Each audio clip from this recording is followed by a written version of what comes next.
শুভ দীপাবলি ও কালী পুজোর অনেক অনেক শুভেচ্ছা আমার সমস্ত বন্ধুদের। এখন যাচ্ছি মন্দিরে। আর বাড়ির সামনে কিছুটা গেলেই ক্লাবের পুজো হয়, এটাই সেই পুজো। আর একটু গেলেই মন্দির। তো দুই বোনকে সাথে নিয়ে চলেছি, মন্দিরে পুজো দেওয়ার আছে। যে মন্দিরে প্রতিদিন এমনি আসি, আজ সেই মন্দিরে এতই ভিড় যে মায়ের কাছে পৌঁছানোর জন্য লাইন দিতে হচ্ছে। প্রচুর লাইন পড়েছে।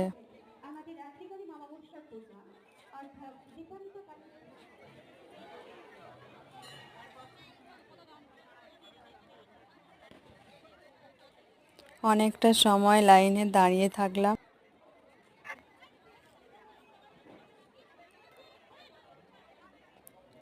তারপর মায়ের মন্দিরে উঠলাম।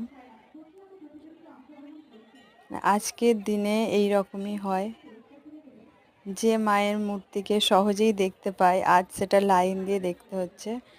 আর মন্দিরের গেট দুদিক দিয়ে খুলে দিয়েছে, এতটাই ভক্তের ভিড়, একদিক দিয়ে হবে না, দুদিক দিয়েই পুজো নিচ্ছে। তো আমিও পুজোটা দিয়ে দিলাম। দেখো, তোমাদের দেখিয়ে দিলাম মন্দির থেকে। আর এটা হলো মন্দিরের সামনের ফ্রন্টটা, যেটা সবসময় তোমাদেরকে দেখাই, কিন্তু আজ ওখানে ব্যারিকেড করে দিয়েছে, দুপাশ দিয়ে পুজো নিচ্ছে। আর